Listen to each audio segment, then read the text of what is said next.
Praise the lord. ప్రభు అయిన యేసు నామములో అందరికీ వందనములు.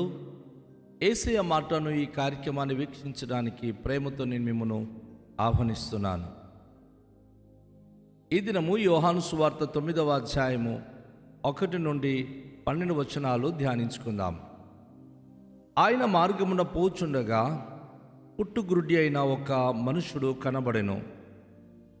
ఆయన శిష్యులు, బోధకుడా, వీడు గురుడివాడై పుట్టుటకు ఎవడు పాపం చేసెనో, వీడా వీడిని కన్నవారా అని ఆయనను అడుగగా, యేసు, వీడైనను వీని కన్నవారైనను పాపము చేయలేదు, కానీ దేవుని క్రియలు వీని యందు ప్రత్యక్షపరచబడుటకే వీడు గురుడివాడుగా పుట్టెను.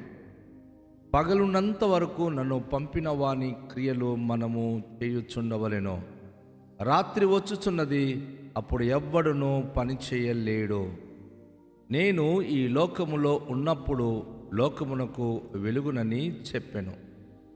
ఆయన ఇట్లు చెప్పి నేల మీద ఉమ్ము వేసి ఉమ్మితో బురద చేసి వాని కనుల మీద ఆ బురద పూసి, నీవు సిలోయాములో కోనేటికి వెళ్ళి అందులో కడుక్కొనుమని చెప్పెను.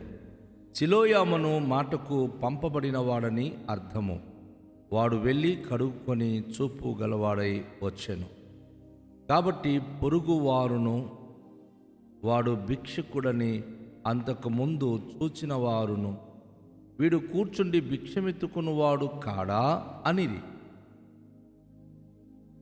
వీడే అని కొందరును, వీడు కాడని వీని పోలి ఉన్న ఒక్కడని మరికొందరును అనిది. వాడైతే నేనే అని. వాడు, నీ కనులెలాగూ తెరవబడినని వారిని అడుగగా, వాడు, యేసు అను ఒక మనుష్యుడు బురద చేసి నా కన్నుల మీద పూసి, నీవు సిలోయాము కోనేటిలోకి వెళ్ళి కడుక్కొనుమని నాతో చెప్పెను.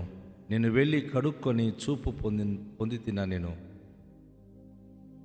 వారు ఆయన ఎక్కడనని అడుగగా, వాడు, నిన్నెరుగనెను. ప్రియ దేవునికి బిడ్డలారా, ప్రభువైన యేసుక్రీస్తు వారు చేసిన ఒక అద్భుత కార్యములో ఈ స్థలంలో మనం చూస్తున్నాం. ఆయన మార్గంలో వెళుతూ ఆయన దేవాలయానికి వెళుతున్నప్పుడు అనుకోకుండా ఒక పుట్టుగురుడివాడు ఒక ప్రక్కన కూర్చొని, ఆయన త్రోవ ప్రక్కన కూర్చొని భిక్షమడగడం ఆయన చూశాడు. అనేక మార్లు మనం ప్రక్కన ఎవరుంటారో పట్టించుకోకుండా వెళ్ళిపోతాం.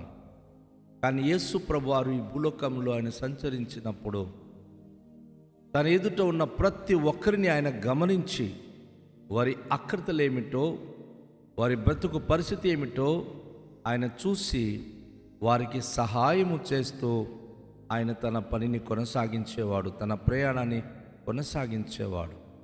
ఆ రోజు ఆ పుట్టుగురుడు వాడు కనిపించినప్పుడు ఆయన శిష్యులు వెంటనే యేసు ప్రభు దగ్గరికి ఒక ప్రశ్న ఇస్తున్నారు. బోధకుడా, వీడు గురుడివాడై పుట్టుటకు ఎవడు పాపం చేసెను, వీడా వీడిని కన్నవారా అని ఆయనను అడుగు.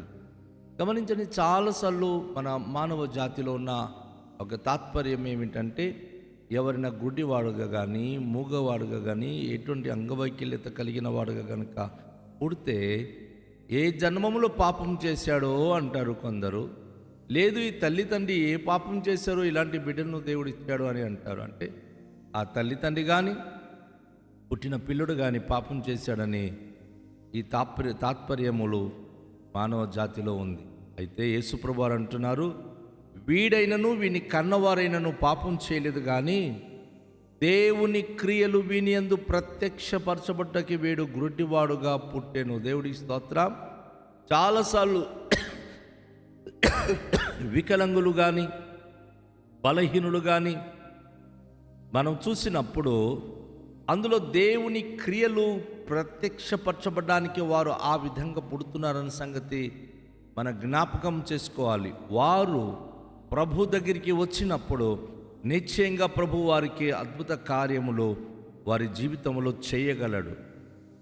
యేసు ప్రభు ఆ రోజుల్లో తండ్రి అయిన దేవుని యొద్ద నుండి వచ్చినవాడని, దేవుని కుమారుని బయలుపరచబడానికే ఆయన అనేకమైన కార్యములు అద్భుత కార్యములు చేస్తూ ఆయన వెళ్ళాడు. అయితే ప్రభువారు అంటున్నారు, వాడు గ్రుడ్డివాడుగా పుట్టడానికి కారణములు ఒకటి, దేవుని మహిమ వీనిలో బయలుపరచబడాలి. దేవుని మహిమ వీనిలో బయలుపరచబడాలని. పగలున్నంత వరకు నన్ను పంపిన వాని క్రియలు మనము చేయుచుండవలెను. రాత్రి వచ్చుచున్నది, అప్పుడు ఎవ్వడునూ పని చేయలేడు. యేసు ప్రభువారు చెప్పిన మాట మనం గమనించినప్పుడు, రాత్రి వస్తుంది, ఇప్పుడు పగలుంది అంటే యేసు ప్రభు ఈ భూలోకంలో ఉన్నప్పుడు అది ఒక పగలు. సూర్యుడు, నీతి సూర్యుడైన యేసు ప్రభువారు ఈ భూలోకంలో ఉన్నప్పుడు ఆయన లోకానికి వెలుగుగా వచ్చినాడు కదా. ప్రతి మనిషిని వెలిగించడానికి ఆయన ఈ లోకంలో సంచరించేవాడు. అందుకు ఆయన అంటున్నాడు, నేను ఈ లోకంలో ఉన్నప్పుడు లోకమునకు వెలుగును. వెలుగున్నప్పుడే పని చేయాలి. యేసయ్య ఉన్నప్పుడే ఆయన దగ్గరికి వెళ్ళాలి. యేసయ్య ఉన్నప్పుడే ఆయన దగ్గరికి వెళ్ళి మనం ఆ వెలుగులో నడుచుకోవాలి. ఆయన ద్వారా మేలు పొందాలి. అది యేసు ప్రభువారు మనకు ఉపదేశిస్తున్న ఉపదేశము. ఆయన ఇట్లు చెప్పి నేల మీద ఉమ్ము వేసి ఉమ్మితో బురద చేసి వాని కనుల మీద బురద పూసి ఆయన సిలోయాములు వెళ్ళి కడుక్కోమని చెప్పి ఆ గురిడివానికి పంపిస్తూ ఉన్నాడు. యేసు ప్రభువు ఉమ్ము వేసినట్లు ఆ గురిడివాడికి తెలుస్తుంది. ఆయన నేల మీద ఉమ్ము వేసి దాన్ని బురదగా చేసి ఆ పుట్టుగురుడివాని కంట్లో రాసి అక్కడ కోనేటి ఉంది, సిలోయాము అనే కోనేరు ఉంది. అక్కడికి వెళ్ళి నువ్వు కడుక్కోమని చెప్పినప్పుడు ఆ సిలోయాము అనే మాటకు వాస్తవంగా హీబ్రూ భాషలో పంపబడినవాడు అని అర్థం. ఇందులో అద్భుతమైనటువంటి అర్థం ఏమిటంటే, యేసు ప్రభువారు కూడా తన్నిన దేవుని చేత పంపబడినవాడు. యేసయ్య చేత తాకబడిన ఈయన ఆ పక్కనే ఉన్న సిలోయాములో ఆయన కడుక్కోడానికి మరి ఆయన వెళ్ళినప్పుడు పంపబడినవాడు అని అర్థమిచ్చే ఆ యొక్క నీళ్లు, ఆ సిలోయాములో ఉన్న నీళ్లు ఆయన ముఖానికి ఆయన ఎప్పుడైతే కడుక్కోవడం మొదలుపెట్టాడో ఆ నీళ్లు తాకిన వెంటనే, ఆ బురద ఆయన కడుక్కున్న వెంటనే తనకు చాలా స్పష్టమైన చూపు కలిగింది. వాస్తవంగా పుట్టుగురుడివానికి ఈరోజు మరి సైన్స్ ప్రకారంగా లేకపోతే లోకములో మరి ఆలోచిస్తే ఆపరేషన్ చేసిన ఆయనకి చూపు రాదంటారు. కానీ యేసు ప్రభు వారి యొక్క తాకిడి ద్వారా యేసు ప్రభు బురద రాసి ఆ వ్యక్తిని స్వస్థతనిచ్చాడు. ఆయన ఆరోగ్యం పొందాడు. ఆయన ఆరోగ్యం పొంది తన ఇంటికి వెళ్ళిపోయినప్పుడు ఇరుగువారు పొరుగువారు చాలామంది ఆయనను చూసి అంటున్నారు, ఈయన కూర్చొని భిక్షమెత్తినవాడే కదా, నిత్యము మనం ఈ మార్గంలో వెళుతున్నప్పుడు ఆయనకి మనము మరి డబ్బులిచ్చేవాళ్ళం కదా, ఈయన భిక్షగాడే కదా అని వారిలో అనేక మంది ఆ వ్యక్తిని చూసి మాట్లాడడం మొదలుపెట్టారు. కొందరేమో వీడే అంటున్నారు, కొందరేమో వీడి కాడు అంటున్నారు, కొందరేమో వీడిని పోలిన వాడు మరొకడు వచ్చాడు అంటున్నారు. అయితే ఈ 3 రకాల మనుషులు ఆడుతున్న మాటలు విన్నా ఈ పుట్టుగురుడి వాడు మాత్రం, అయ్యా మీరు అనుకున్నట్లుగా ఎవరో కాదు, నేను ఆ భిక్షమెత్తిన వాడును నేనే, ఈరోజు చూపు పొంది మీ మధ్య వచ్చి నడుచుకుంటూ వచ్చిన వాడు కూడా నేనే అని చెప్పి గర్వంగా ధైర్యంగా చెప్పినప్పుడు ఆ మనుషులు అంటున్నారు, మరి నీ కన్నులు ఎలాగూ తెరవబడింది, అసలు ఎలా నీ కళ్ళు వచ్చిందయ్యా అని అడిగినప్పుడు అతనికి యేసయ్య గురించి ఏమీ తెలియదు కదా అంటున్నాడు. ఆయన యేసు అనే ఒక మనుషుడు బురద చేసి నా కన్నుల మీద పూసి నువ్వు సిలోయాములో కొన్నిటికి వెళ్ళి కడుక్కోమని చెప్పినప్పుడు నేను కడుక్కున్నా, నాకు చూపు వచ్చింది, అంతే నాకు తెలుసు అన్నాడు ఆయన. యేసు ప్రభు ఎవరో ఆయనకి తెలియదు.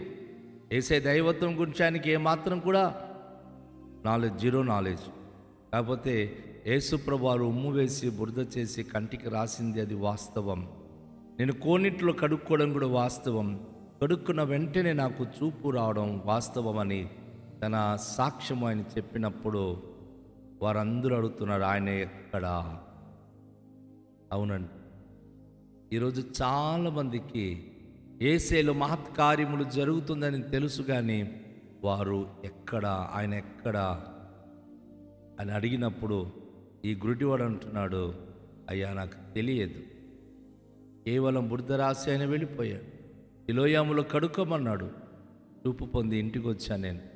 ఆయన ఎక్కడికి వెళ్ళాడు, ఎలా ఉంటాడో కూడా నేను చూడలేదు. నేను ఆయనను మరి ఏమాత్రం కూడా ఎరుగనని చెప్తా ఉన్నాడు. నా ప్రియ సోదరి, నా ప్రియ సహోదరుడా, ప్రభువైన యేసుక్రీస్తు ద్వారా మనము మేలు పొందుతున్నాం.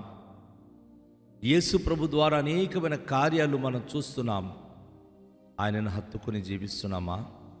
ఆయన గురించి మనం గ్రహిస్తున్నామా? లేక ఆయన ఎవరో ఎరుగమని చెప్పి అనేస్తున్నామా? మన కుటుంబంలో, మన వ్యక్తిగత జీవితాల్లో ఎన్ని మార్లు దేవుడు ఎన్ని అద్భుతాలు చేశాడో ఈ ఉదయకాశంలో ఒకసారి కౌంట్ చేద్దామా, లెక్కిద్దామా? అవును, ఎన్నో మార్లు ప్రభుకు మనం ప్రార్థించినప్పుడల్లా, ఆ రోజు కాదు ఈ రోజు కూడా ఆయన మన జీవితంలో అద్భుత కార్యములు చేయువాడై ఉన్నాడు. మనం ప్రార్థించిన ప్రతి క్షణము మన ప్రక్కనే నిలిచి అనేకమైన మేలుతో, అనేక అద్భుత కార్యములతో ఆయన మన జీవితాలను దీవిస్తూ వస్తున్నాడు. మరి ఏం చేస్తున్నాం మనం? ఆయనని ఎరుగమని చెప్పి ఊరుకుంటున్నామా? మనము ఏదో ఆయన ద్వారా మేలు పొందాం, ఆయన దారి ఆయనదే, మన దారి మనదే అని వెళ్ళిపోతున్నామా? తప్పు. ఉదయకాశములో యేసును ఎరిగి ఆయనను వెంబడిద్దాం, ఆయన మాటలకు లోబడదాం. ఆయన సత్యస్వరూపైన దేవుడని మనం విశ్వసిద్దాం. కేవలము భౌతికంగా ఈ లోకంలో మనం మేలు పొందడమే కాదు, ఈ లోకం నుంచి పరలోక రాజ్యంలో చేరే వరకు ఈ విశ్వాసపు యాత్రలో ఆయనను వెంబడించు వారే, ఆయన దీవెన నొందిన వారే జీవించడానికి సిద్ధపడదాం. రండి, తలలుంచుకొని ప్రార్థన చేద్దాం. దయగల తండ్రి, మీకు వందనాలు. మీరు అద్భుత కార్యములు చేసే దేవుడవని మిమ్మల్ని నెరిగి, ఇదిగో ప్రభువా, ఈరోజు మీ పరిశుద్ధ పాదాల యొద్దకు వచ్చే ప్రతి బిడలు మీ వలన స్వస్థత పొందడానికి, మీ వలన మేలు పొందడానికి, అద్భుత కార్యములు చూచుటకు కృపనివ్వండి. నైనా, మమ్మల్ని చూచే దేవుడవు మీరు. లోకమైతే మమ్మల్ని పట్టించుకోద్దు. లోకమైతే ఎత్తి భిక్షమేసినట్టుగా ఏదో జల్లి వెళ్ళిపోతుంది. కానీ మీరైతే మా దగ్గరికి వచ్చి మా కష్టాలు తెలుసుకొని, మా అక్కర్తలు నెరిగి మాకు మేలు చేసే దేవుడై ఉన్నారు. ఈ దినాన అద్భుతమైన మేలుతో నింపి ఆశ్చర్య కార్యములు మా జీవితంలో జరిగించి ఘనత, మహిమ, ప్రభావాలు మీరే పొందుకున్నామని, ప్రతి ఒక్క బిడలను మీరు దర్శించుమని, ప్రతి బిడల యొక్క అక్కర్తలు నెరిగి ఈ దినము వారి జీవితంలో గొప్ప కార్యములు జరిగించుమని, మీ యొద్ద ప్రార్థన చేస్తున్న బిడలకు, మీ యొద్దకు వచ్చే బిడలకు గొప్ప మహత్కార్యములతో ఈ దినాన మీరు జవాబు నిమ్మని ఆశీర్వదించుమని యేసు నామములో ప్రార్థిస్తున్నాము తండ్రి. ఆమేన్. అందరికీ షాలోం. ప్రభు మనలను దీవించునుగాక.